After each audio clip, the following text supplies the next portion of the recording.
ክፉ ንጉሥና ብልሃተኛው ሽማግሌ። በአንድ ወቅት በአንድ ሀገር ውስጥ የሚኖር ክፉ ንጉሥ ነበር። ይህ ንጉሥ በሕይወት ዘመኑ ሁሉ ጥሩ ነገር አድርጎ አያውቅም ነበር። ይልቁንም በግዛቱ የሚኖሩትን ሰዎች ሁሉ የመግደልና ብቻውን የመኖር እቅድ ነበረው። ስለዚህ በአገር ውስጥ የሚኖሩትን ወጣቶች በሙሉ እንዲሰባሰቡ ትእዛዝ አስተላለፈ። ወጣቶቹ ከተሰባሰቡ በኋላ ንጉሡም እንዲህ ያለ ንግግር አደረገላቸው። አገራችን እንዳታድግ ማነቆ የሆኑ ያሉት አብረውን የሚኖሩ ሽማግሌዎች ናቸው።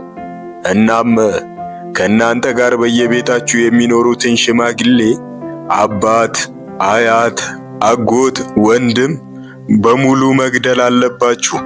አገራችን እንድታድግ የግድ ይህን ማድረግ አለባችሁ በማለት ወስኖ ስብሰባውን ጨረሰ።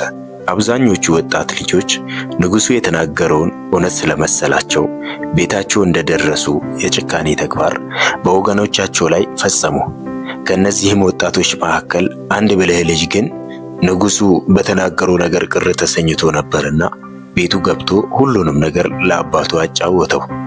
አባትየውም ሁሉንም ነገር በእርጋታ ከሰሙት በኋላ አይዞ ልጄ፣ አትሸበር፣ ጉድጓድ ቆፍረ ወፍራም ግንድ ውስጥ ጨምረ የአባቴ መቃብር ነው ብለ ለጓደኞች አሳያቸው አሉት።